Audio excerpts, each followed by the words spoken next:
Para dun sa mga nahihirapan sa math, para sa inyo to. Hello everyone, it's me, Luigi! I'm here! So para sa video na to, naisip ko as a math major, naisipan kong gumawa ng video about sa mga math tricks na alam ko. So para sa video na to, bibigyan ko kayo ng math tricks na makakatulong sa buhay nyo at para magmukha kayong matalino sa math. Simulan na natin. Babaguhin ko yung angulo. Kakaroon ako ng parang voice over angle or bird's eye view. Kaya 1, 2, 3. Hello there!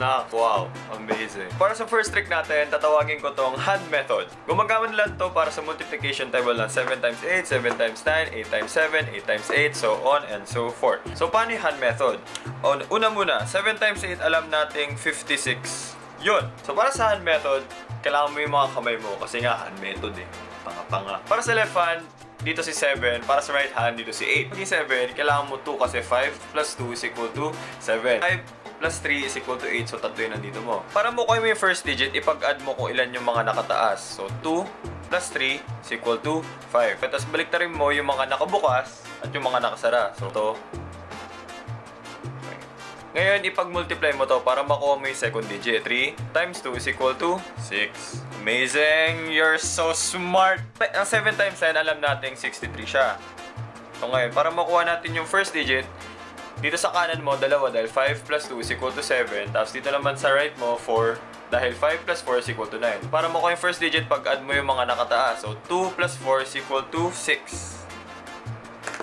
Ngayon, pagbalik-tarin mo yung mga nakabukas sa kami nakasara.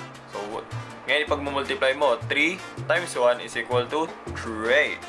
Oh my God, 3! Para naman sa next natin trick, tatawagin ko itong multiplying a 2-digit number by 11. So, ito ang example, 11 times 12. Ngayon, gamitin muna natin nung long method, 132.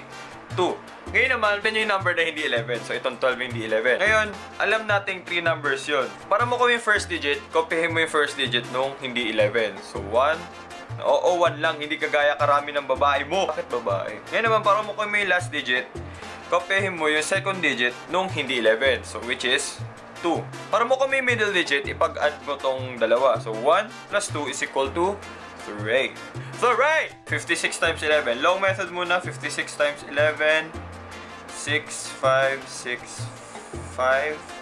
6, 11, 6, 1, 6. Last digit, second digit nung hindi 11. So, 6. Para sa first digit nung hindi 11, kopyahin mo. Para sa middle, ipag-add mo itong dalawa. 5 plus 6 is equal to 11. Hindi naman pwedeng ganyan. So, itong 1 na itong 11 na to, ilagay mo dito. Mangyayari, 6, 1, 6. Which is parehas. Amazing! Natawag tong line multiplication. Line multiplication, magagamit lang siya pag minumultiply mo ang dalawang 2-digit number. So, kunyari, pag nag-multiply ka ng 2-digit number. So, 12 times 13. Sabihin natin 12 times 13. Madali muna. Pag nilong method natin to, 12 times 13 is equal to 6, 3, 2, 1, 156. So, alam na natin 156 to. Ngayon, gamitan natin yung line multiplication. Para sa line multiplication, ito muna tingnan natin. 12. Gagawa ka ng line. 1, tapos 1, 2.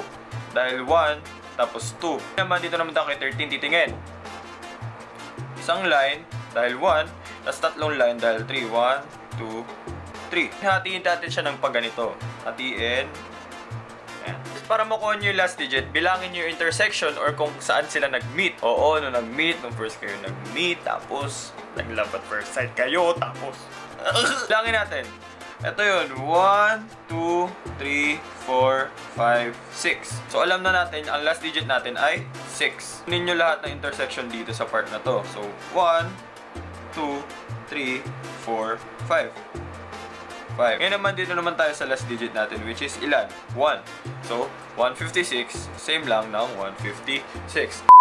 And yun lang, sana may natutunan kayo dito sa video na to. Sana napadali ko yung buhay nyo sa math. Para sa next video, naisip ko, nagawa naman ako ng Ask Louie kasi parang tagal ko nang hindi nag-Ask Louie. So send me your questions. Comment down below kung ano yung mga questions nyo. Lagyan nyo ng hashtag Ask Louie para mas madali. And then sa Twitter, punta rin kayo doon. Lagyan nyo ng hashtag Ask Louie. And sa Facebook page natin, lagyan nyo ng hashtag Ask Louie. So kung nagustuhan nyo itong video na to, ang gawin nyo lang, give it a big thumbs up and subscribe to my channel for weekly videos. And yeah, goodbye you beautiful human being. Thank you for watching. Hirap pa rin yung math kahit binigyan ko kayo ng tricks. What? It's my turn!